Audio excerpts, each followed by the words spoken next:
আহ চাচি, দোহাই লাগে তোমার, আমাকে আর মেরো না। আমাকে ছেড়ে দাও। আমি এই বিয়ে করব না। কথাটা বলার সাথে সাথে সাপটে চর পড়ল আরোহীর গালে। মনিরা খাতুন আরোহীর চুলে গোছা ধরে তাকে টেনে তুলে আবার দুটো চর বসালো বসালেন গালে। ব্যথায় কুঁকড়ে উঠল ষোলশীর কন্যা আরোহী মির্জা। তার পরনে জর্জরিত একটা সুতি কামিজ, তাও সেটা কিছু জায়গায় ছেঁড়া। আরোহীর চোখ দিয়ে অবিরাম ধারায় জল পড়েছে। মনিরা খাতুন ব্যাগ থেকে একটা সস্তার লাল বেনারসি বের করে আরোহীর মুখের উপর ছুঁড়ে মেরে বলল, এই মুখ পরি, শাড়িটা পরাইয়া ফেল। আজ আজই তোর বিয়া আমাগো গ্রামে মাতব্বর মোবারক আলীর সাথে। মাতব্বর তোরে ঢোর পছন্দ করেছে। কথাটা শুনে আরোহীর মাথা বাজ পড়ল। সে আরো জোরে ফুপিয়ে কেঁদে উঠল। মনিরা খাতুনের পা জড়িয়ে ধরে বলল, না চাচি, এমন করো না। আমি সারা জীবন তোমাদের চাকর হয়ে থাকবো, তাও এমন জঘন্য কাজ আমার সাথে করো না। ওনার বয়স 60-এরও বেশি। ওই মাতব্বর এর চারটে বউ। আমার বয়সী ওনার একটা নাতি আছে। মনিরা খাতুন ধাক্কা মেরে সরিয়ে দিল আরোহীকে। পা ছাড়িয়ে নিল আরোহীর কাছ থেকে। আবার আরোহীর চুলগুলো শক্ত করে খামচে ধরে বলতে লাগলো, মুখে মুখে তর্ক করিস? তোর ওই বিষেদার আমি আজই ভাঙা ফালামু। অপয়া, জন্মনোর সময় তো তোর বাপ মাকে গিলা খাইছোস, এখন আমাগো খাইতে আইছোস। একে কোণে আসিস, এই মুখ পরীকে সাজাইয়া দে। কিছু মেয়ে এসে জোর করে আরোহীকে মেরে মেঝে থেকে তুলে শাড়ি পরাতে লাগলো। সে কাউকে শাড়ি পরাতে দিচ্ছে না। অনেক কষ্টে তাকে শাড়ি পরিয়ে বস বসার ঘর অবধি নিয়ে এলো। সামনে বসে পান চিবোচ্ছে মোবারক আলী। আরোহীকে দেখে নিজের পান খাওয়া দাঁত বের করে বিশ্রী হাসি দিল। মনিরা খাতুন জোর করে আরোহীকে টানতে টানতে বুড়ো বরের কাছে বসিয়ে দিল। তাকে জোর করে চেপে ধরে আছে মনিরা খাতুন। কাজী বিয়ে পড়ানো শুরু করলে আরোহী তার মুখে কুলুপ এঁটে থাকে। তাকে কবুল বলতে বললে সে কিছু না বলে শুধু কাঁদতে থাকে। মনিরা খাতুন একের পর এক চর বসাচ্ছে তার গালে, কিন্তু আরোহী নির্বাক, তার কান্নার আওয়াজ ছাড়া কিছুই শোনা যাচ্ছে না। যখন সবাই আরোহীকে জোর করে কবুল বলাতে ব্যস্ত, সে সময় সেখানে উপস্থিত হলো রেহনা পারভিন। বিয়েবাড়ির সকলের দৃষ্টি তখন রেহনা পারভিনের দিকে। তিনি হেঁটে এসে থামলেন মনিরা খাতুনের সামনে। তাকে আঙুল উঁচু করে শাসিয়ে বললেন, এই বিয়ে বন্ধ করুন। কোনো বিয়ে হবে না এখানে। আর কেউ যদি এখানে এখানে জোর করে বিয়ে দেওয়ার চেষ্টা করে, তাহলে পুলিশে ফোন করতে বাধ্য হব।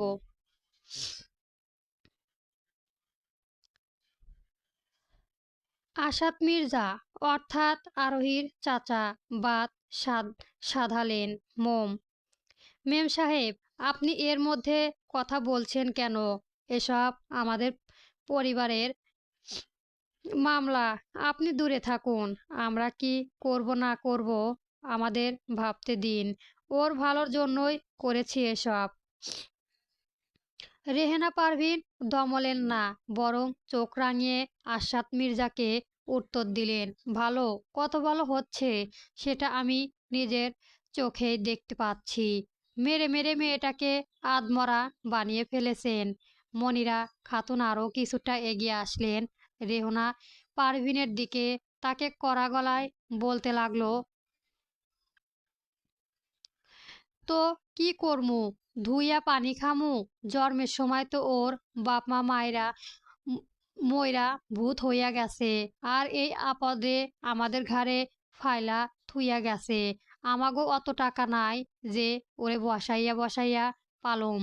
রেহমনা পারভিন নিজের ব্যাগ থেকে ফোনটা বের করে কাউকে ফোন দিল। মিনিট পাঁচেক এর মাথায় বাইক নিয়ে একটা ছেলে এসে উপস্থিত হলো। বয়স সম্ভবত 22 থেকে 23 হবে। বাইকের চাবি হাতে নিয়ে ঘুরিয়ে ভেতরে আসলো। চোখের চশমাটা খুলে রেহনা পারভিনকে বলল, ম্যাম, মম আমাকে এখানে কেন ডাকলে? আমি তো আমার ফ্রেন্ড এর সাথে ছিলাম। তোমার ফোন পেয়ে ছুটে চলে আসতে হলো। রেহনা পারভিন তার ছেলের দিকে তাকিয়ে বললেন, শেহরাজ, বিয়ে করতে হবে তোমাকে। কথাটা পুরো বিয়ে বাড়িতে যেন বোমা ফাটলো। শেহরাজ তাকিয়ে আছে তার মায়ের দিকে। নিজের মায়ের কাছ থেকে হাত ছাড়িয়ে নিল। অবিশ্বাস্য সুরে বলল, কি বললে মম? বিয়ে? Are you serious? আমার বিয়ের বয়স হয়নি মম। তুমি পাগলের মতো বকছো। আমি এই মেয়েকে কোনো মতেই বিয়ে করব না।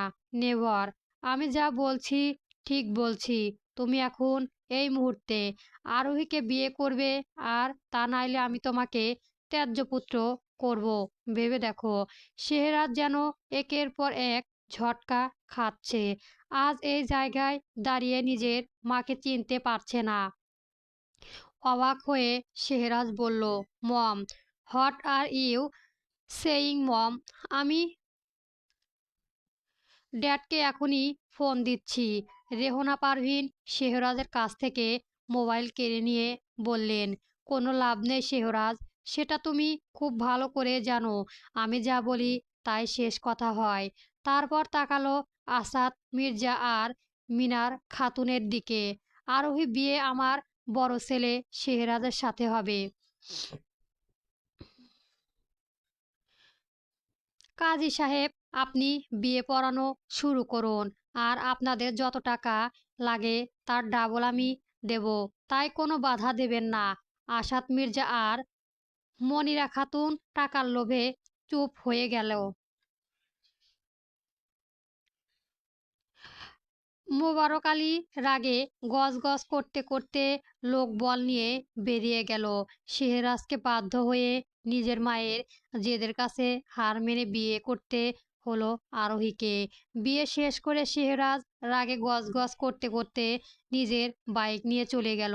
রেহনা পারভিন আরোহীকে নিয়ে চলে গেলেন গাড়ির কাছে। এতটা সময় আরোহী চুপ হয়েছিল। কোথা থেকে কি হয়ে গেল কিছুই বুঝে উঠতে পারছে না সে। তাকে গাড়িতে বসিয়ে দিয়ে রেহনা পারভিন ও তার পাশে বসলো। আরোহী গালে হাত দিয়ে বলল, তুমি এখন আমার বাড়ির বড় বউ। আমার সৈয়দ শেহরাজ মাফতার এর বউ। আর আমি তোমার মা। আমাকে মা বলে ডাকবে, কেমন? এবার আরোহী কেঁদে উঠল। তাকে কাঁদতে দেখে রেহনা পারভিন আরোহীর মাথাটা নিজের কাঁধে রাখলেন। আরোহী নিশ্চুপ, শুধু মাথা রেখে নিঃশব্দে চোখে জল ফেলল।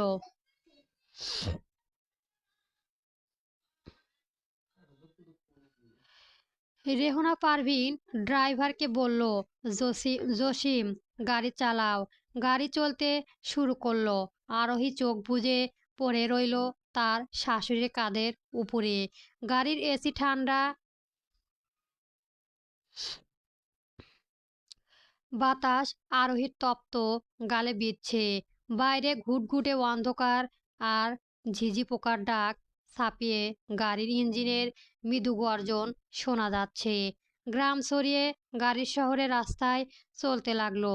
একটু বাদেই গাড়ি এসে থামলো এক বিলাসবাহুল বাড়ির সামনে। রেহনা পারভিন হাত ধরে নামালেন আরোহীকে। সে বাড়ির দিকে তাকিয়ে অবাক নয়নে তাকিয়ে থাকলো। এত বড় বাড়ি সে আজও দেখেনি। তাদের বাড়ি থেকে কম করে হলেও 3 গুণ বড়। এর যেন বাড়ি নয়, কোনো রাজপ্রাসাদ। সদর দরজা পেরিয়ে বাড়ির মধ্যে ঢুকতেই আরোহীর মনে হলো সে কোনো স্বপ্নের জগতে চলে এসেছে। অচেনা অজানা একটা মেয়েকে দেখে বাড়ির সবাই ড্রয়িং রুমে জড়ো হলো। সবাই কৌতূহলে চোখে তাকিয়ে আছে। রেহানা পারভিন আরোহীর হাত ধরে সৈয়দ আফতার এহসান অর্থাৎ শেহরাজের বাবার কাছে নিয়ে এসে পরিচয় করিয়ে দিলেন। আরোহী, এটা তোমার শ্বশুর মশাই, তোমার বাবা। আরোহী আরাফাত মির্জা পা ছুঁয়ে সালাম করতে গিয়ে তিনি আরোহীকে বাধা দিলেন। প্রশ্নবিদ্ধ চোখে তাকালেন নিজের অর্ধাঙ্গিনীর দিকে, যেন হাজার প্রশ্ন জমে আছে। পরিস্থিতি বুঝতে পেরে রেহানা পারভিন নিজেই সবার মনে কৌতূহল মেটালেন।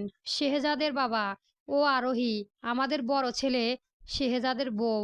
কথাটা শুনে উপস্থিত সবাই যেন 420 ভোল্টারে ঝটকা খেল। রেহানা পারভিনের ছোট যা লাবিবা ইসলাম প্রশ্নের ঝুড়ি খুলে বসলেন। ভাবি, কি বলছেন আপনি? আমাদের শেহজাদের বউ এভাবে হুট করে ছেলেটাকে বিয়ে দিয়ে দিলেন, আমরা জানতেও পারলাম না। পরিস্থিতিটাই এমন ছিল যে আমি কাউকে বলার সময় পাইনি। আমি জানি তোমরা আমাকে বুঝবে না। আমি যা করেছি তাতে আমার ছেলের ভালোই হবে। লাবিবা আরোহীকে শেহজাদের ঘরের দিকে এসো, তারপর তোমাদের প্রশ্নের উত্তর দেব আমি। লাবিবা ইসলাম নিজের বড় জায়ের কথা মতো আরোহীকে উপরে শেহজাদের রুমে নিয়ে গেল। কেমন হবে আরোহীর নতুন জীবন? শেহজাদ কি মেনে নেবে তাকে? ফুলবিহীন বাসর ঘরে লাল বেনারসি পরে মাথায় ঘোমটা টেনে জড়সড় হয়ে খাটে বসে আছে ষোলশিনী কন্যা আরোহী মির্জা। আরোহী হাত দুটো থরথর করে কাঁপছে, কারণ নিচতলা থেকে চেঁচামেচি আর ভাঙচুর এর আওয়াজ ভেসে আসছে। তার পিলে চমকে উঠছে বরাবর। সে এখানে তার স্বামীকে দেখেনি, শুধু সে তার স্বামীর নাম জানে। তার মনে পড়েছে মাত্র কয়েক ঘন্টা আগে সেই বিভীষিকাময় মুহূর্তগুলো। কি থেকে কি হয়ে গেল বুঝে ওঠার দায় হয়ে পড়েছে। নিচে হয়তো প্রচণ্ড আকারে তর্কাতর্কি বেঁধেছে, তাতে আরোহীর কোনো সন্দেহ নেই। গট পায়ে শেহরাজ নিজের রুমের দিকে আসলো। রুমের ঢুকেই তার মেজাজ আরও চওড়াও হলো। সব কিছুর জন্য আরোহীকে দোষারোপ করছে শেহরাজ। কারো পায়ের আওয়াজে আরোহী যেন আরো ছিটিয়ে গেল। শেহরাজ এসেই আরোহীর বাহু ধরে টেনে খাট থেকে নিচে নামালো। শুধু নামানো পর্যন্ত ক্ষান্ত হলো না, তাকে অপ্রয়োজনীয় জিনিসের মতো ছুঁড়ে মারল মেঝেতে। শেহরাজ যেন রাগে নিজের হিতাহিত জ্ঞান হারিয়ে ফেলেছে। নিজের পায়ের জুতা দিয়ে পাড়া দিল আরোহীর কোমল হাতের উপর। আরোহী ব্যথায় আহ শব্দ করে উঠল। শেহরাজ দাঁতে দাঁত চেপে বলল, ব্যথা লাগছে খুব, তাই না? আমারও এমন ব্যথা লেগেছিল, কিন্তু আমি প্রকাশ করতে পারিনি। আরোহীর হাতের উপর থেকে পা সরিয়ে টেনে তুলে তাকে টেনে হিসকে রুমের বাইরে বের করে ধাক্কা মারল। আরোহীর তাল সামলাতে না পেরে পড়ল রেহানা পারভিনের গায়ে।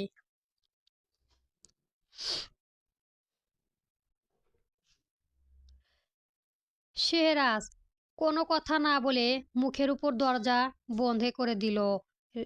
রেহানা পারভিন রুমের দরজা ধাক্কা দিতে লাগলেন। শেহরাজ, দরজা খোলো। তুমি আরোহীর সাথে এমন ব্যবহার করতে পারো না, ও তোমার বউ। পরক্ষণই দরজা খুলে গেল আবার। শেহরাজ রাগে ফুঁসতে ফুঁসতে বলল, কিসের বউ? আমি এই বিয়ে মানি না, মানি না, মানি না। এই মেয়েটা আমার যোগ্য নয়। তুমি আমার লাইফটা ধ্বংস করে দিলে মম। আমি কোনোদিন তোমাকে ক্ষমা করব না। আরোহী পারভিন নিজের ছেলের দিকে যেন চ্যালেঞ্জ ছুড়ে দিলেন। আজ যাকে মানবে না করছে, একদিন এই আরোহী মির্জাকে পাওয়ার জন্য তুমি মরিয়া হয়ে উঠবে। একদিন এই আরোহী তোমার যোগ্য বউ হবে, কিন্তু ততদিনে অনেক দেরি হয়ে যাবে শেহরাজ। আমি তোমার মা হয়ে বলছি, শেহরাজ, তুমি পস্তাবে, আফসোস করবে তুমি। আর তুমি নিশ্চয় জানো, তোমার মা রেহেনা পারভিন এই সৈয়দ পরিবারে বড় বউ কোনোদিন হওয়ার গুলি সরে নাই। সে গুরুবালি মম। কথাটা বলেই আবার ঠাস করে দরজা বন্ধ করে দিল শেহরাজ। রেহনা পারভিন আরোহীর হাত ধরে নিয়ে চলে এলেন নিজের রুমে। আরোহীকে বিছানায় বসিয়ে দিয়ে ঘোমটাটা খুলে ফেললেন। ঘোমটা সরাতেই দৃশ্যমান হলো এক 16 বছর বয়সী মেয়ের চেহারা। কাঁদো কাঁদো চোখ, মুখ লাল করে ফেলেছে মেয়েটা। রেহানা পারভিন আরোহীর চোখে জল মুছিয়ে দিয়ে বললেন, আমার ছেলেটা না খুব বোকা। একবার ঘোমটা সরিয়ে দেখলো না এই ঘোমটার আড়ালে কোন হিরে লুকিয়ে আছে। রেহানা পারভিন তার আলমারি থেকে একটা সুন্দর শাড়ি বের করে আরোহীর হাতে দিলেন। তারপর তাকে পাঠালেন ফ্রেশ হওয়ার জন্য। আরোহী ফ্রেশ হতে গেলেন, তিনি ও চললেন রান্নাঘরের দিকে আরোহীর জন্য খাবার আনতে। রান্নাঘরে যেতেই দেখতে পেলেন নিজের ছোট যা লাবিবা খাবারের প্লেট সাজাচ্ছে। বড় যাকে আসতে দেখে খাবারের প্লেটটা তুলে দিল। রেহানা পারভিন লাবিবা ইসলাম এর দিকে তাকালেন। লাবিবা ইসলাম বললেন, ভাবি, মেয়েটার খিদে পেয়েছে মনে হয়, তুমি একটু খাইয়ে দাও।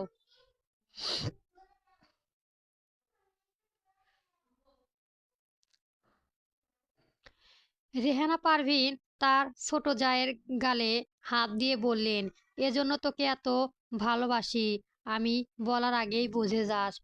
সায়ান ঘুমিয়েছে। হ্যাঁ ভাবি, ওকে আমি ঘুম পাড়িয়ে দিয়েছি। কথাটা শুনে রেহানা পারভিন নিজের ঘরের দিকে গেলেন, যে দেখলেন আরোহী এখনো ওয়াশরুম থেকে বের হয়নি। তিনি বসলেন খাটের উপর, কিন্তু অনেকক্ষণ হয়ে যাওয়ার পর ও যখন আরোহী বের হওয়ার কোনো নামগন্ধই নেই, তখন রেহানা পারভিন গেলেন তাকে ডাকতে। একটু ডাকাডাকির পর আরোহী দরজা খুলে দিলেন। তিনি দেখলেন আরোহী শাড়ি ধরে দাঁড়িয়ে আছেন। আরোহীকে হাত ধরে বের করে এনে নিজের শাড়ি পরিয়ে দিলেন। তারপর নিজের হাতে খাইয়ে দিয়ে শুয়ে দিলেন। কিন্তু আরোহী কান্না যেন থামার নাম নেই। রাত প্রায় 4টা। হুট করে আরোহীর ঘুম ভেঙে গেল। তার গলাটা শুকিয়ে আসছে। আরোহী আস্তে আস্তে বিছানায় উঠে বসলেন। আশেপাশে তাকিয়ে দেখলেন পানি নেই। বিছানা থেকে নেমে নেমে নিঃশব্দের রুমের বাইরে বেরিয়ে আসলো। বাড়ির সবাই একটু আগেই ঘুমিয়েছে, তাই সবার ঘুমই গভীর। আরোহী ড্রয়িংয়ে টেবিলের কাছে গিয়ে এক গ্লাস পানি ঢেলে ঢক ঢক করে খেতে শুরু করলো। তার কানে কারো পায়ের আওয়াজ ভেসে আসলো। ভয় পেয়ে আরোহী একটু আড়াল আড়ালে করলো নিজেকে। সে দেখতে পেল কেউ একজন লাগেজ হাতে সিঁড়ি বেয়ে নামছে। ছেলেটি খুব সাবধানে গেল সদর দরজার দিকে। আরোহী বের হয়ে আসলো। সদর দরজা খুলে ছেলেটিকে বাইরে বের হতে দেখে কাপা গলায় বলল, কে কে ওখানে? মেয়েলি কণ্ঠ পেয়ে শেহরাজ পেছনে ঘুরে তাকালো। ড্রয়িং রুমে নীলচে টিমটিমে আলোয় চোখাচোখি হলো দুজনের। শেহরাজ জানালো না মেয়েটি তার বিয়ে করা বউ। পুনরায় আবার সামনে ঘুরে বেরিয়ে গেল বাড়ি থেকে। আরোহী এখানে ঠায় দাঁড়িয়ে আছে সেখানে। সে নিজে গিয়ে দরজা বন্ধ করে দিয়ে রুমের দিকে চলে গেল। সকালে চেঁচামেচি শব্দে ঘুম ভাঙল আরোহীর। ভেতরে দিকে চোখ লেগে এসেছিল তার। শোরগোলের শব্দ পেয়ে আরোহী নিজের মাথায় কাপড় টেনে বাইরে বের হলো। বাড়ির সবাই কোনো বিষয় নিয়ে আলোচনা করছে। রেহেনা পারভিন মাথায় হাত দিয়ে সোফায় বসে আছে। আরোহী ভয়ে ভয়ে ড্রয়িং রুমে এক কোণে গিয়ে দাঁড়ালো। তাকে দেখে রেহেনা পারভিন উঠে আসলেন। তার চোখের জল চিকচিক করছে। অনেকটাই ধরা গলায় বললেন, আরোহী, আমার ছেলেটা বাড়ি ছেড়ে চলে গেছে।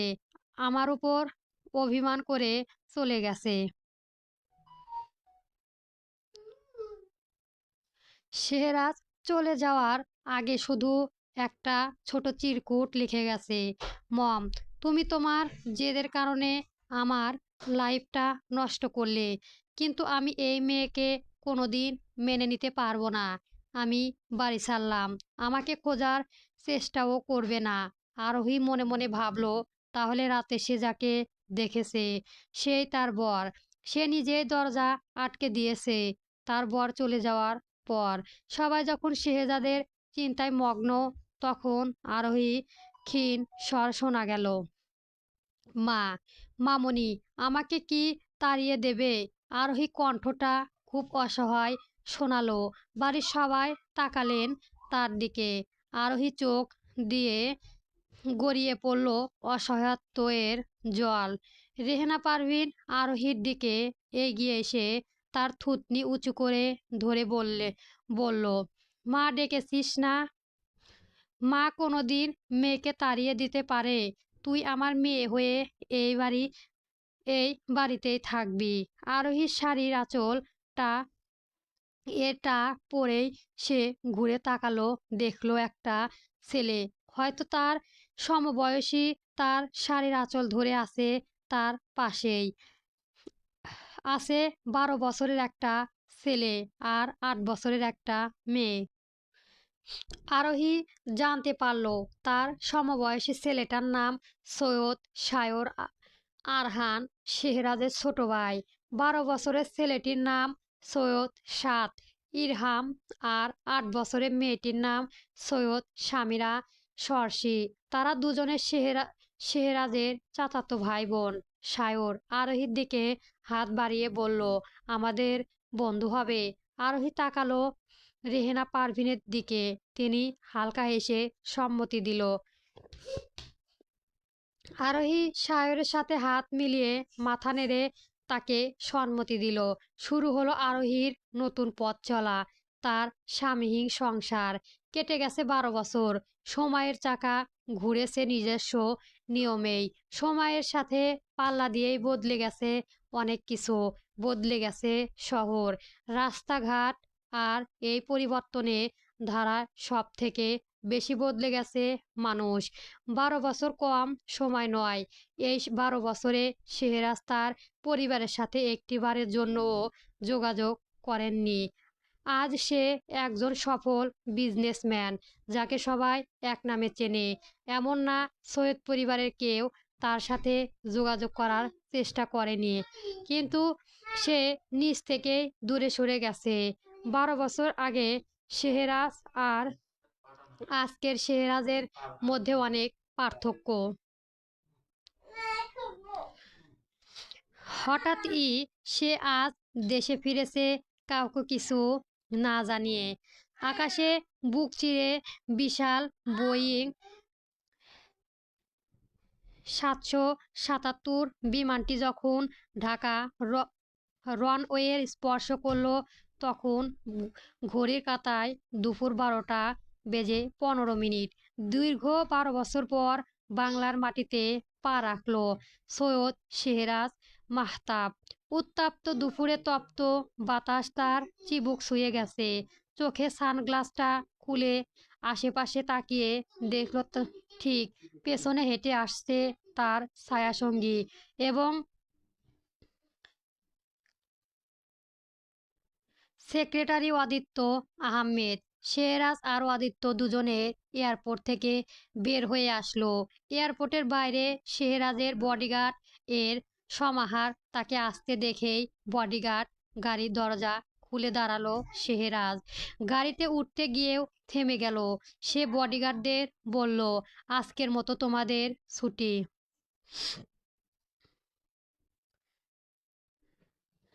আমি আর আদিত্য একা চলে যাব। বডিগার্ড শেহরাজের কথা মেনে নিল। আদিত্য যে বসলো ড্রাইভিং সিটে আর শেহরাজ বসলো তার পাশে। আদিত্যকে উদ্দেশ্য করে শেহরাজ বলল, আমাদের কোথায় যেতে হবে জানো তো? Aditya, yes sir. শেহরাজের নির্দেশ অনুযায়ী আদিত্য গাড়ি এগিয়ে নিয়ে গেল। শেহরাজ তার ফোন নিয়ে ব্যস্ত হয়ে পড়ল। তার সকল আপডেট চেক করেছে সে। সে বাড়ির রাস্তায় না গিয়ে অন্য রাস্তা ধরল, কারণ বাড়ি ফেরার আগে তাকে অন্য কাজ শেষ করতে হবে। শেহরাজের কাজ শেষ হতে প্রায় বেজে গেল রাত 2টার কাছাকাছি। এত রাতে বাড়ি ফিরলে তাকে কে কিভাবে নেবে বুঝে উঠতে পারছে না। তাও বাড়ি ফেরার বলে কথা। গাড়ি এসে থামলো বিশাল গেটের সামনে। আদিত্য গাড়ি পার্ক করে শেহরাজের সাথে ভিতরে ঢুকলো। আদিত্য ফিসফিস করে বলল, স্যার, এত রাতে কেউ যদি আমাদের এখানে দেখে চোর ভেবে মারবে না তো? আর আপনার বাড়ির দরজাও তো খোলা না। শেহরাজ ও আদিত্য এর কথাটা ভাবলো কিছুক্ষণ, তারপর দরজা আলতো করে হাত দিতেই খুলে গেল দরজা। শেহরাজের ব্যাপারটা বোধগম্য হলো না। এত রাতে বাড়ির সদর দরজা খোলা কেন? ভেতরে ঢুকে দেখলো চির চারদিকে ঘুটঘুটে অন্ধকার, চোখে কিছুই দেখা যাচ্ছে না। শেহরাজ আশেপাশে তাকিয়ে সুইচ বোর্ড খুঁজতে লাগলো। এমন সময় একটা মেয়েলাম কণ্ঠ ভেসে আসলো। কে কে ওখানে? এখানে কি চাই? রাত বিরেতে মানুষ বাড়িতে চুরি করতে এসেছিস? আরোহী ড্রয়িং রুমে লাইট জ্বালালো। সেও একটু আগে বাড়ি ফিরেছে, ক্লান্ত থাকার কারণে দরজা আটকানোর কথা তার মাথা থেকে বের হয়ে গেছে। তাই সে আবার নিচে এসেছে দরজা দিতে। কিন্তু নিচে এসে সে দেখতে পেল একটা লোক তাদের বাড়ির মধ্যে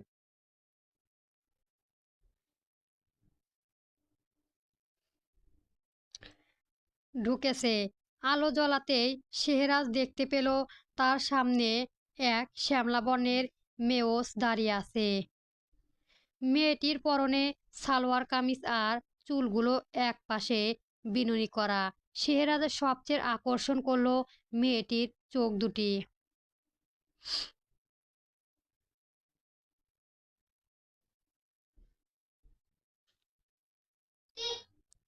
আরোহী যেন দৌড়ে এসে বাজ পাখির মতো শেহরাজের শার্টের কলার চেপে ধরল। শেহরাজ ভরকালো, কিন্তু সে নিজেও রাগ প্রকাশ করলো। স্টুপিড গার্ল, কোনো ম্যানার্স জানো না? তুমি জানো আমি কে? অশিক্ষিত কোথাকার!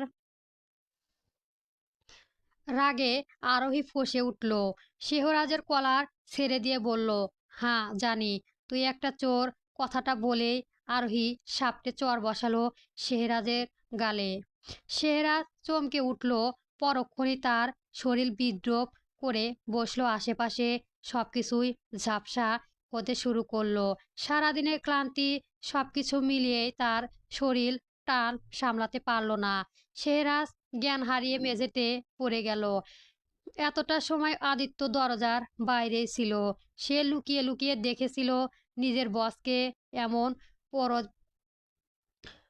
পড়ে যেতে দেখে দৌড়ে আসলো। আদিত্য এসে আগে কান পাতালো শেহরাজের বুকে, তারপর নাকের কাছে হাত নিয়ে দেখলো শ্বাস নিচ্ছে। সে একটা স্বস্তির নিঃশ্বাস ফেলে বলল, যাক বেটা বেঁচে আছে। আমি তো ভাবলাম বেটা এই যাত্রা স্বর্গে পৌঁছে গিয়েছে। এত রাতে কোথায়? আওয়াজ পেয়ে রেহেনা পারভিন উঠে আসলো। এসে দেখলো কেউ পড়ে আছে। একটু এগিয়ে এসে নিজের ছেলেকে দেখে তিনি ঘাবড়ে গিয়ে বললেন, শেহরাজ পড়ে আছে কেন এভাবে? আর শেহরাজ কখন আসলো? রেহেনা পারভিন একে একে ডাকলো সবাইকে। এতদিন পর বাড়িছালি ছেলেকে দেখে যত না খুশি হয়েছে, তার থেকে সবাই টেনশন বেশি করছে। শেহরাজকে সায়ন, সাত আর আদিত্য ধরাধরি করে উপরের রুমে নিয়ে বিছানায় শুইয়ে দিল।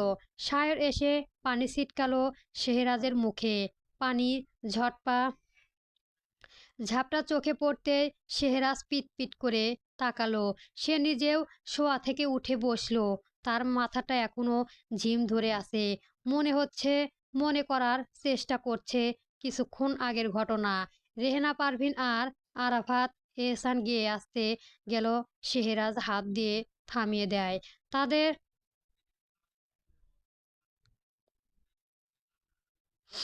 তারপর নিজে উঠে এসে দাঁড়ায় আরোহীর সামনে। আরোহীর হাতটা ধরে উল্টে পাল্টে দেখতে থাকে। তারপর আরোহীকে জিজ্ঞেস করে, তুমি কি রড সিমেন্ট খাও? হাতে এত জোর কেন?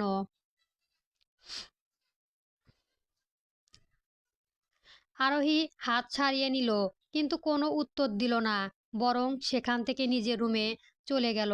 শেহেরা শেহরাজ রেহেনা পারভিনের দিকে তাকিয়ে বলল, মম, কে এই মেয়ে? আরোহী মির্জা, তোর বিয়ে করা বউ। শেহরাজ অবাক হয়ে তাকালো তার মায়ের দিকে, যেন তার বিশ্বাস করতে কষ্ট হচ্ছে। অবিশ্বাস্য স্বরে বলল, হোয়াট? ওই মেয়েটা আরোহী? অসম্ভব। 12টা বছর অনেকটা সময়, শেহরাজ, আর এই এতগুলো বছর সবই সম্ভব। তুমি রেস্ট নাও, সকালে কথা হবে। কথাটা শুনে শেহরাজের মাথায় বাজ পড়ল। এই সেই আরোহী, যে যে কিনা গ্রামে একটা খ্যাত মেয়ে ছিল, যার জন্য শেহরাজ রাগ করে বাড়ি ছেড়েছিল। কিন্তু এখন এই আরোহী তো আগের আরোহী নেই।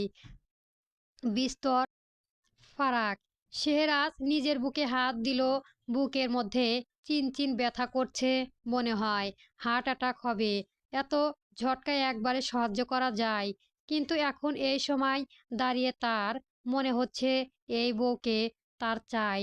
রুমের সবাই এক এক করে শেহরাজের থেকে বিদায় নিয়ে বের হয়ে গেল। এখন রুমে শুধু আদিত্য আর শেহরাজ আছে। শেহরাজ যে বিয়ে করেছে, আদিত্য কোনোদিন ঘুণাক্ষরও টের পায়নি। সে শেহরাজের দিকে ফ্যাল ফ্যাল করে তাকিয়ে থেকে বলল, স্যার, আপনি বিয়ে করেছেন, তাও আবার 12 বছর আগে। তখন তো আপনি একদম কচি ছিলেন, তাই না?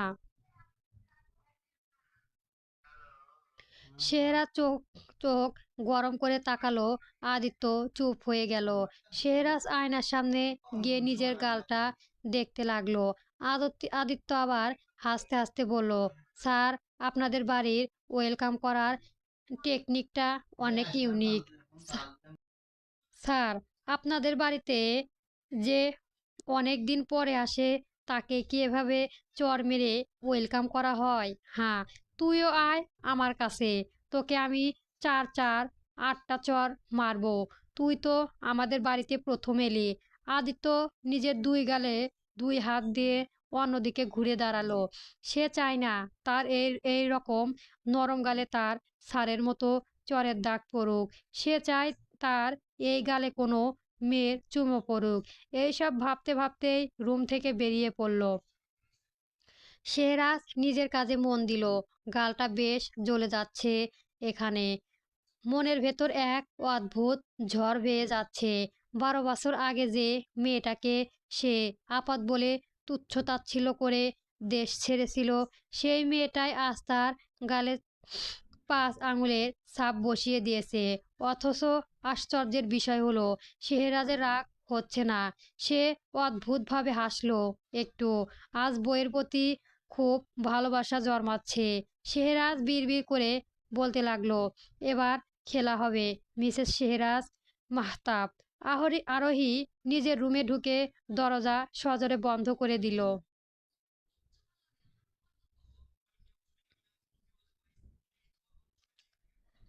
আয়নার সামনে যে দুই হাত ভর দিয়ে দাঁড়ালো, মুখ তুলে আয়নার দিকে তাকিয়ে নিজের প্রতিবিলম্বন দেখে নিল। পুরনো ক্ষত তাজা হচ্ছে। সেই 12 বছর আগে দেখেছিল শেহরাজকে, আর আজ আবার দেখলো। আরোহী নিজেকে শক্ত করে বলে উঠল, no Arohi, don't try, you are Barbie girl.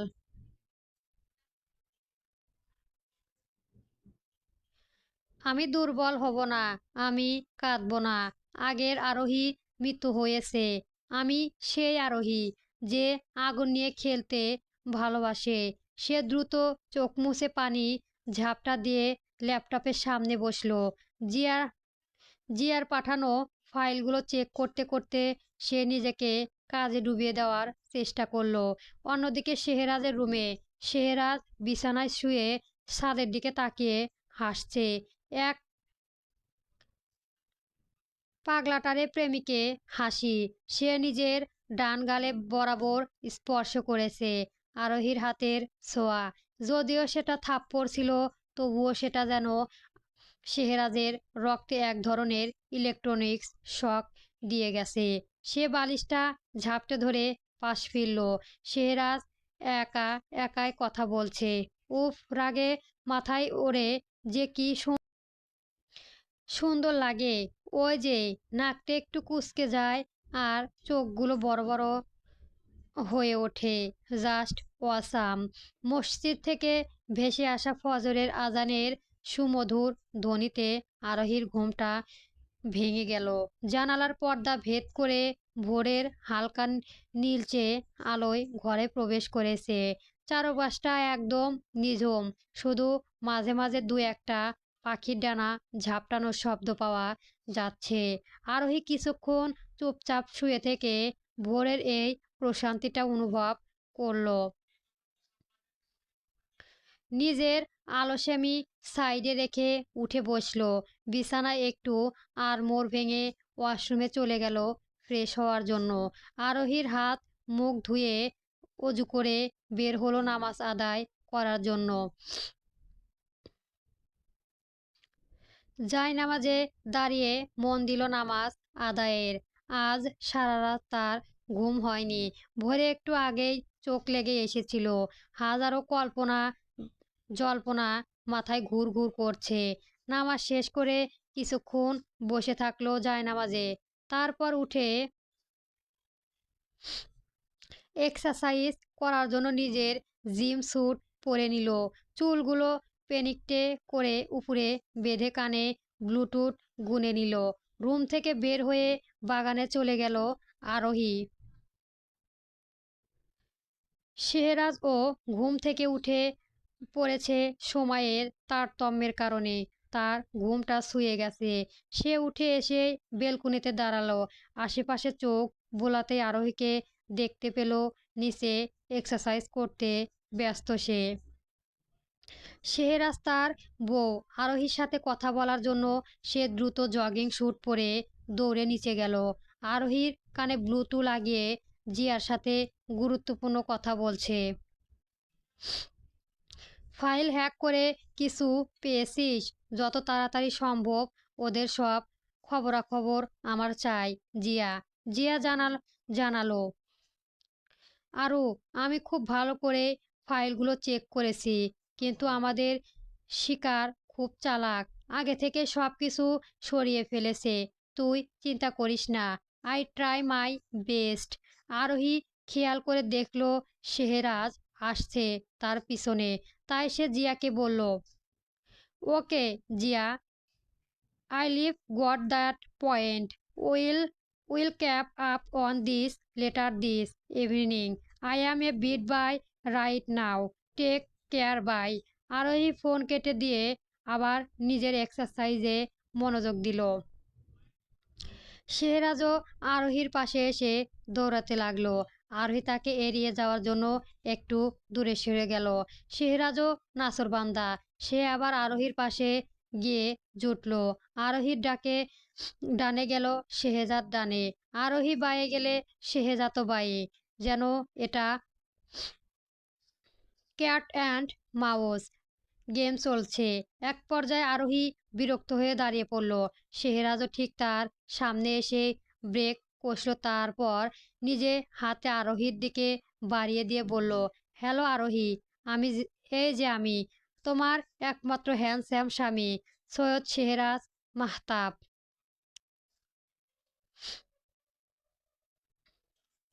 চিনতে পেরেছো তো? আরোহী শেহরাজকে উপেক্ষা করে চলে গেল। শেহরাজ আবার আরোহীর পিছন পিছনে ছুটল। তা দেখে আরোহী খুব বিরক্ত হলো। আরোহী থামলো। সে কপাল কুঁচকে তার দিকে তাকালো। শেহরাজের এই অতি উৎসাহী স্বামী সুবল আচরণ দেখে তার মনে হলো এ যেন মরার ওপর খাড়ার ঘা। আরোহী এবার একটুও না হেসে এক ভ্রু কুঁচকে শেহজাদের আপদ দমস্ত একবার দেখলো। তার চোখে মুখে এক চিলেতে বাঁকা হাসি। সে কানে থাকা ব্লুটুথটা খুলে পকেটে রাখলো। তারপর খুব শান্ত গলায় বলল, চেনার মতো তো আহামরি কিছুই দেখছি না। মিস্টার শেহরাজ আর আমার স্মৃতিশক্তিও আলহামদুলিল্লাহ অতটা দুর্বল নয় যে এত তাড়াতাড়ি সব ভুলে যাব। এখন যদি একটু সাইড দেন তবে জগিংটা শেষ করতে পারি। শেহরাজ আরোহীর এই তেরাবাঁকা উত্তর শুনে থমথম খেয়ে গেল। আরোহী শেহরাজের পাশ কেটে চলে যেতেই গেলে শেহরাজ আরোহীর হাত চেপে ধরল। তা দেখে আরোহী এক ঝটকায় হাত ছাড়িয়ে নিয়ে বলল, আমার হাত ধরার আগে দুইবার ভেবে নেবেন মিস্টার শেহরাজ মাহাতব। আমি যাকে তাকে নিজেকে নিজেকে স্পর্শ করতে দেইনি। Excuse me. আরোহী চলে গেল। শেহরাজ হাঁ করে তাকিয়ে রইল। মনে মনে ভাবল, বাপ রে,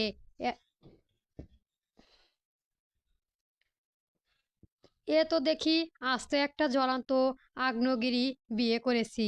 এক্সারসাইজ শেষ করে আরোহী নিজের রুমে যেয়ে আগে শাওয়ার নিল। শাওয়ার শেষ করে হলুদ রঙের একটা কুর্তি পরে চুলগুলো বিনুনি করে নিল।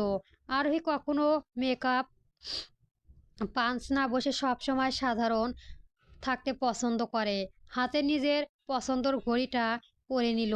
টেবিল থেকে নিজের ব্যাগটা কাঁধে নিয়ে অফিসে যাওয়ার জন্য বের হলো। লাবিবা ইসলাম আর রেহানা পারভিন ব্যস্ত হতে রান্নাঘর সামলাচ্ছে। যতই হোক ছেলে অনেক দিন পরে বাড়ি ফিরেছে, তাই শেহরাজের সব পছন্দের খাবারগুলো রেহানা পারভিন নিজের হাতে রান্না করেছে। বাড়ি হ্যাপিং হ্যান্ডগুলো রান্না করার খাবার টেবিলে সাজিয়ে রাখছে। একে একে সবাই খাবার টেবিলে উপস্থিত হচ্ছে। আরাফাত এহসান আর আবরাতা তাহসান দুই ভাই খাবার টেবিলের পাশাপাশি বসে পড়লেন। তারা নিজেদের মধ্যে তাদের বিজনেসের ব্যাপারে আলোচনা করছে।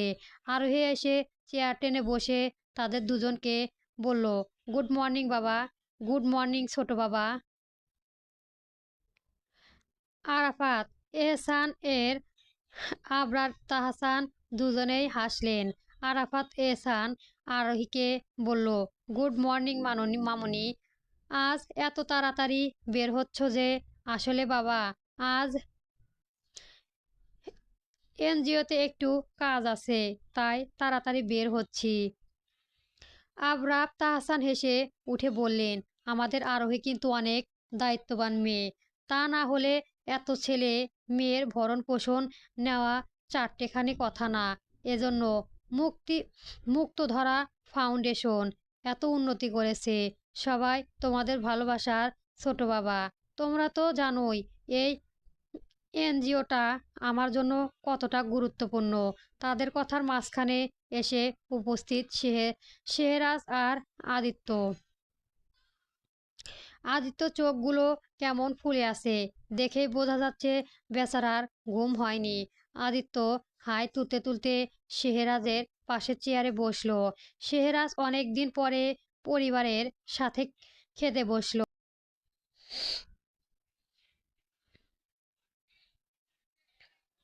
সায়ান, শশী আর সাত এখনো নিচে নামে নেই।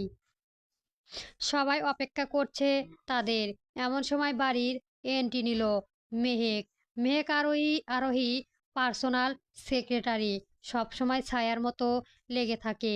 মেহেক এসে আগে রেহেনা পারভিন আর লাবিবা ইসলামকে জড়িয়ে ধরল। রেহেনা পারভিন তাকে আদর করে বলল, এসে পড়েছিস তুই? তোর কথাই ভাবছিলাম আমি। তুমি আমার কথা ভেবেছো আর আমি হাজির হয়ে পড়েছি। সায়র ভাই, সর্ষি আর সাত কোথায়? এখনো নিচে আসেনি? তাদের কথা বলতে বলতেই তিনজনে নিচে এসে হাজির হলো। সায়র একজন সিঙ্গার, সাত এখন মাস্টার্স এর স্টুডেন্ট, আর সর্ষি মেডিকেলে প্রিপারেশন নিচ্ছে। আরোহী, সায়র, সাত, সর্ষি, মেহেক আর জিয়া, এই ছয়জন যেন একে অপরের আত্মার সাথে মিশে আছে। সবাই এক এক করে খাবার টেবিলে বসতে লাগলো। রেহেনা পারভিন আর লাবিবা ইসলাম সবাইকে খাবার বেড়ে দিচ্ছে। খাওয়ার মাঝে আরোহীর সাথে টুকটাক কথা বলছে। সবাই আর শেহরাজ তাকিয়ে তাকিয়ে তার বউকে দেখছে, আর আদিত্য দেখছে তার বসকে কিভাবে তার বস এক হাতের মধ্যে ভোল পাল্টে ফেলেছে। আদিত্যকে দেখে লাবিবা ইসলাম বলে উঠলেন, আদিত্য বাবা, তোমার রাতে ঘুম হয়নি? তোমাকে কেমন উস্কো খুস্কো লাগছে। সবার দৃষ্টি ঘুরে গেল আদিত্যর দিকে। আদিত্য একটু হেসে উত্তর দিল, আসলে আন্টি, বাংলাদেশে অনেক মশার উত্তাপ, রাতে মশা খুব অত্যাচার করেছে।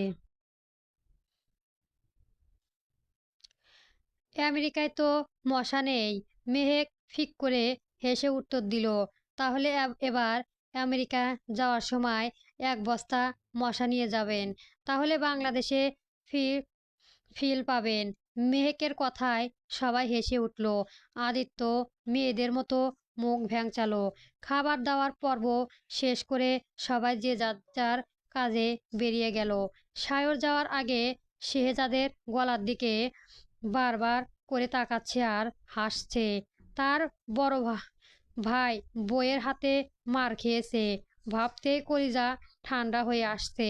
আরোহী যাওয়ার আগে রেহেনা পারভিনকে জড়িয়ে ধরে বলল,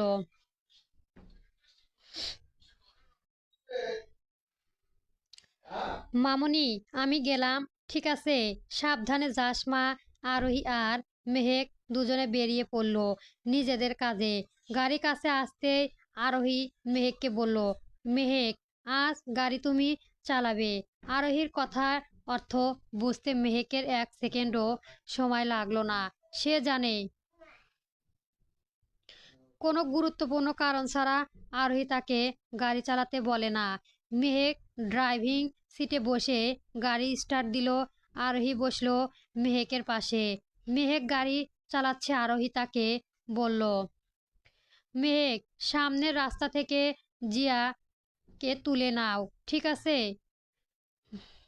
ম্যাম? আরোহী তাকালো মেহেক এর দিকে। মেহেক নিজের মাথায় গাড়ি গড্ডি মেরে বলল, সরি আপু। আরোহী হেসে বলল, সামনের রাস্তায় জিয়া দাঁড়িয়ে আছে। জিয়া আরোহী বেস্ট ফ্রেন্ড, একজন তুরক হ্যাকার। কোনো কিছু হ্যাক করা তার কাছে যেন বাম হাতের খেলা। জিয়া পরনে জিন্স আর ক্রপস। আরোহীর গাড়ি থামতে জিয়া উঠে পড়ল গাড়িতে। আরোহীও এসে বসলো জিয়ার পাশে। জিয়ার ল্যাপটপ খুলে বসলো। সে ল্যাপটপ এর কারো লোকেশন ট্র্যাক করেছে। জিয়া আরোহীকে বলল, আরু, লোকটার লোকেশন 30 কিলোমিটার দূরে একটা বাজারে দেখাচ্ছে, ঠিক আছে? মেহেক লোকেশন অনুযায়ী গাড়ি নিয়ে যাও। মেহেক মাথা নাড়িয়ে বলল, ঠিক আছে আপু। মেহেক গাড়ি স্পিড বাড়িয়ে দিল। কিছুক্ষণের মধ্যে গাড়ি এসে থামলো বাজারের মধ্যে।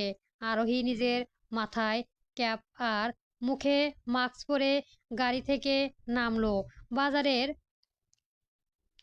ভিড় ঠেলে আরোহী এগিয়ে চলেছে এক লোকের দিকে। আরোহীর কানে ব্লুটুথ। জিয়া তাকে গাইড করেছে। জিয়া হুট করে বলে উঠল, আরু, থেমে যা।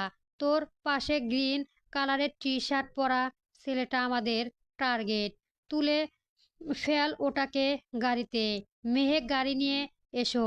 আরোহীর অর্ডার পেয়ে মেহেক গাড়ি নিয়ে রাস্তার পাশে দাঁড়ালো। আরোহী ছেলেটার কলার ধরে এক নিমিষে গাড়িতে তুলে ফেললো। জিয়া গাড়ির দরজা আটকে দিতেই মেহেক গাড়ির জোরের সাথে টান দিল। ছেলেটির কিছু বোঝার আগেই আরোহী তার ডান হাতে তালু শক্ত করে ছেলেটির সার্ভিক্যাল নার্ভ এর উপর মরতে জ্ঞান হারিয়ে ফেলল। জিয়া অবাক হয়ে বলল, কিরে আরু, শালাকে অজ্ঞান করে দিলি? আরোহী নিজের মাথায় ক্যাপ আর মুখে মাস্ক খুলে বলল, ও ফালতু কথা শোনার বা উত্তর দেওয়ার মুড নেই আমি। যা কথা হবে সামনাসামনি হবে। শেহরাজ নিজের রুমে মধ্যে পায়চারি করছে আর আদিত্য ল্যাপটপে কাজ করছে। শেহরাজ ভাবুক হয়ে আছে কখন থেকে, কি যে ভেবেই চলেছে সে। তারপর হুট করেই নিজের রুমে থেকে বের হয়ে গেল। তার রুম থেকে বের হতে দেখে আদিত্য দুই কাঁধ সামান্য ঝাঁকিয়ে আবার মন দিল কাজে। শেহরাজ নিচে তার মায়ের রুমে কাছে আসলো। দরজার কাছে এসে রুমের মধ্যে উকি দিয়ে দেখলো রেহেনা পারভিন বই পড়ছে। শেহরাজ রুমের দরজায় হালকা টোকা দিল। রেহেনা পারভিন বইয়ের চোখ রেখেই বলল, ভেতরে এসো। শেহরাজ মায়ের অনুমতি পেয়ে শেহরাজ রুমে ঢুকলো।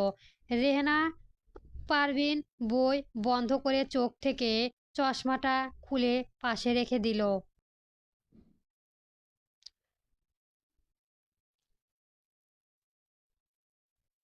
শেহরাজ বিছানায় বসে তার মায়ের কোলে মাথা দিয়ে শুয়ে পড়ল। রেহেনা পারভিন নিজের কোলে আবার সেই ছোট শেহরাজকে আবিষ্কার করলেন।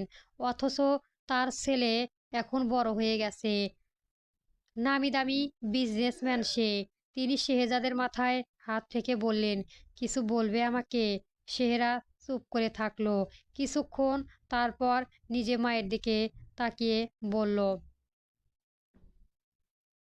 তেমন কিছুই না মম। আসলে অনেক বছর তোমাদের থেকে দূরে ছিলাম, তাই তোমার এই আদর মিস করেছি অনেক। 12 বছর আগে আমার বয়স কতই বা ছিল। আমি এসব কথা কেন বলছি তুমি বুঝতে পারছো মম? রেহেনা পারভিন তার ছেলের কথার ধরন বুঝলো। তার ছেলে তাকে কি বলতে চায় সেটা সে আন্দাজ করে ফেলেছে। কিন্তু সে যতই শেহরাজের মা হোক, 12 বছর আগে তিনি আরোহীকে নিজের মেয়ের জায়গায় দিয়েছে। তিনি কখনো আরোহীর উপরে কিছু চাপিয়ে দেবেন না।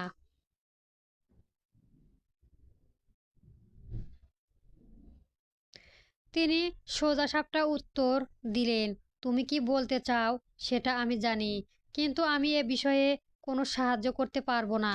কারণ আমি আরোহীকে কোনো কিছুর জন্য জোর করব না। শেহজাদের প্ল্যান ফেল করে গেল। তার মিষ্টি কথার তার মা ভুলল না।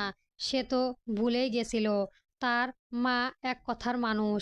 শেহজাদ শোয়া থেকে উঠে দাঁড়ালো, রুম থেকে বের হয়ে যেতে যেতে বলল, আমি এখানে শুধু আমার ইমোশনগুলো জলাঞ্জলি দিলাম স্যাত। রেহেনা পারভিন বিছানায় বিছানায় রাখা কুশল শেহজাদ এর দিকে ছুঁড়ে মেরে বললেন, আজও ভালো হলি না তুই। শেহরাজ শেহরাজ হেঁটে নিজের রুমের দিকে গেল। গিয়ে দেখলো আদিত্য এখনো ল্যাপটপের মধ্যেই ডুবে আছে। শেহরাজ জানালার পাশে গিয়ে দাঁড়ালো। আদিত্য ল্যাপটপ এ চোখে রেখে বলল, সরি, আপনার কি মন খারাপ ম্যাম?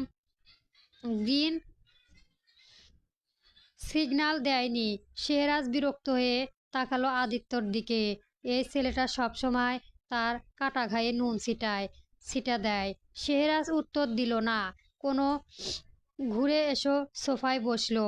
টেবিলের উপর থাকা অফিসের ফাইল থেকে একটা ফাইল টান দিয়ে বের করে নিয়ে আদিত্যকে বলল, ফালতু কথা বাদ দিয়ে কাজের কথা বলো, না হলে এবার তোমাকে আমি চাকরি থেকে বের করব। আদিত্যর মুখটা থমথম হয়ে গেল।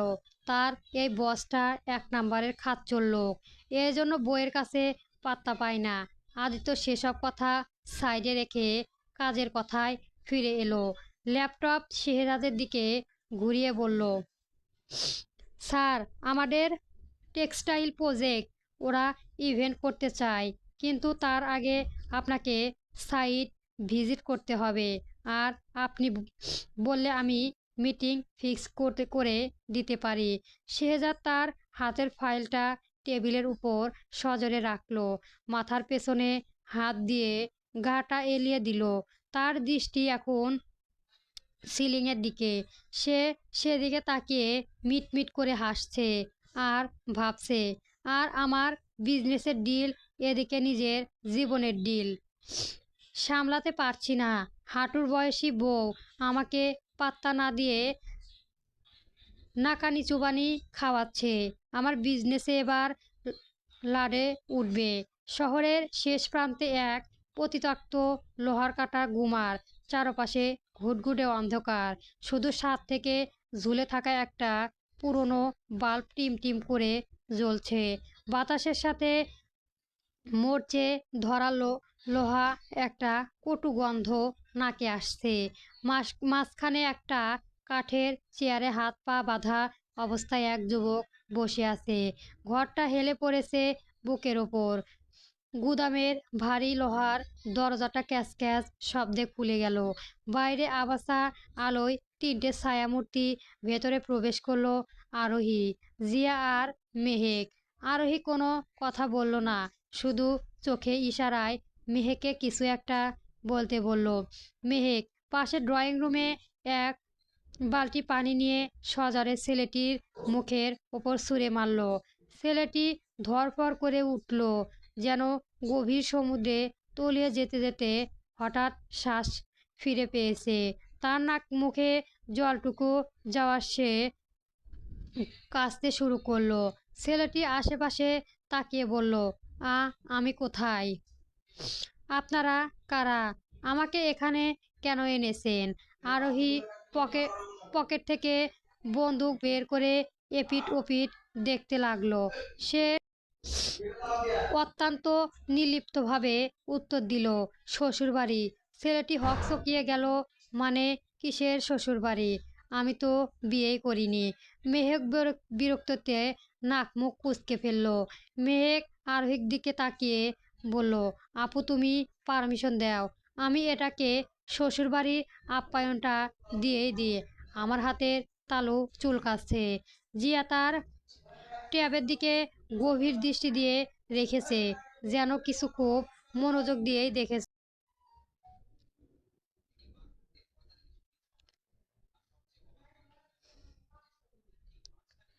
আরোহী জিয়ার পাশে গিয়ে দাঁড়ালো। আরোহী সন্দিহা চোখে জিয়াকে প্রশ্ন করলো, তুই এখন আবার কাল লোকেশন ট্র্যাক করছিস? না, তেমন কিছু না। আরোহী এগিয়ে গেল ছেলেটার দিকে, বন্দুক দিয়ে ছেলেটির চিবুক উঁচু করে ধরল। আরোহী কঠিন স্বরে বলল, তোকে আমি 10 সেকেন্ড সময় দিচ্ছি। যা যা জানিস বলে ফেল, লক্ষ্মী ছেলের মতো। না হলে এখানেই তোর জানাজার পড়িয়ে দেব। তুই ঠিক কর কি করবি। ছেলেটি কেঁদে উঠল, ফোঁপাতে ফোঁপাতে বলল, ম্যাডাম বিশ্বাস করেন, আমি কিছু জানি না। আমাকে যেভাবে বলেছে আমি সেভাবে করেছি। আমি লোভে পড়ে গিয়েছিলাম ম্যাডাম। ম্যাডাম কে বলেছিল করতে? তোকে বল আমাকে। আমি জানি না ম্যাডাম, তার সাথে শুধু আমার ফোনে কথা হয়েছে। আমি তাকে সামনাসামনি কখনোই দেখিনি। কাজ শেষে আমার বাড়ির দরজার সামনে টাকার খাম ফেলে গিয়েছিল, এবং এর থেকে বেশি আমি আর কিচ্ছু জানি না। আমাকে ছেড়ে দিন ম্যাডাম। আরোহী বন্দুকটা নিজের কপালে ঘুরে বড় বড় করে নিঃশ্বাস ফেলল। সে তার রাগ নিয়ন্ত্রণের চেষ্টা করল। তার ইচ্ছে করছে এখন বন্দুকে সব কয়টা গুলি এই ছেলেটার মাথায় ঢুকিয়ে দিতে। আরোহী মেহেককে বলল, মেহেক এটাকে কাব্য স্যারের আন্ডারে ফেলে আসো, স্যার এর ব্যবস্থা করবে। আর জিয়া, ওর ফোনের কল লিস্ট চেক করে দেখ কে ওকে ফোন দিত। মেহেক ছেলেটির হাতে পায়ে বাঁধন করে কলার ধরে নিয়ে চলে গেল। আরোহী আর জিয়া গুদাম ঘর থেকে বের হয়ে গাড়ি নিয়ে চলে গেল তারা এনজিওর দিকে। জিয়াকে নামিয়ে দিয়ে আরোহী নিজের এনজিওর ভেতর চলে গেল। তার এনজিওর নাম মুক্তধারা ফাউন্ডেশন। এখানে সে অসহায় অনাথ বাচ্চাদের সাহায্য করে। এই এনজিওর আড়ালে যে তারা আরও একটা পরিচয় আছে, সেটা কেউই জানে না। আরোহী নিজের অফিস রুমে ঢুকে চেয়ারে বসে এসির পাওয়ার বাড়িয়ে দিল। সেই দিনের মতো সকল কাজকর্ম শেষ করে আরোহী বাড়ির দিকে চলে গেল। বাড়ি ফিরতেও তার রাত হয়ে গেল। সেই 12টা নাগাদ বাড়ি ফিরল। নিজের রুমে এসে হতবাক হয়ে গেল। তার রুমে নিজের বলতে কিচ্ছু নেই, সব ফাঁকা। আরোহী মাথায় হাত দিয়ে দাঁড়িয়ে আছে, তার মাথাও কাজ করা বন্ধ করে দিয়েছে। সে দৌড়ে নিচে চলে গেল রেহেনা পারভিনের রুমে। রুমে নক করতেই রেহেনা পারভিন আর আরাফাত এহসান বেরিয়ে আসলো। কি হয়েছে মা, এত রাতে? তো কিছু দরকার? মামুনি, আমার রুমে সব কিছু উধাও, আমার জামা কাপড় থেকে শুরু করে সব গায়েব। বাড়িতে কেউ এসেছিল? চুরি হয়ে যাওয়ার কথা শুনে রেহেনা পারভিনের ঘুম ছুটে গেল। তিনি আর আরাফাত এহসান দুজনেই আরোহীর রুমে গেলেন। সত্যি রুমে কিছুই নেই। তারা ঘাবড়ে গেলেন। সে সময় আদিত্য পাশ কেটে যাচ্ছিল। তাকে দেখে আরাফাত এহসান বলে উঠলেন, আদিত্য বাবা, তুমি কি কাউকে উপরে আসতে দেখেছো? মানে কেউ কি আরোহীর রুমে ঢুকেছিল? আদিত্য এবার ঢোক গিল। সে পড়েছে মহা ঝামেলায়। কোনো কোন অক্ষর যে তার স্যারের বাড়িতে এসেছে কে জানে। এখন আদিত্য তাদের কি করে বোঝায়? তাদের গুণধর ছেলে আরোহীর রুম থেকে সব কিছুই তাকে দিয়ে টানিয়ে নিয়ে গেছে। আর সে এতক্ষণ তাদের ছেলের ঘরে তার বৌমার কাপড় ভাঁজ করছিল। আজ সে এতক্ষণ তাদের ছেলের ঘরে তার বৌমার কাপড় ভাঁজ করছিল। আজ সকাল হলে আদিত্য আমেরিকায় ফিরে যাবে। তার বস তাকে মেয়েদের কাজ করিয়ে নিচ্ছে। আদিত্য ভাবতে লাগলো, কিছুক্ষণ আগে যখন সে কাপড় ভাঁজ করছিল তখন শেহরাজ তাকে বলেছিল, আদিত্য আদিত্য শিখে রাখ, এসব কাজকর্ম বিয়ের পরে যাতে বইয়ের হাতে কেলানি খেতে না হয়। পরবর্তী গল্প পেতে আমার চ্যানেলটি সবার আগে সাবস্ক্রাইব করে রাখবেন। ধন্যবাদ। গল্প মোহমায়ার অন্তরালে চলবে।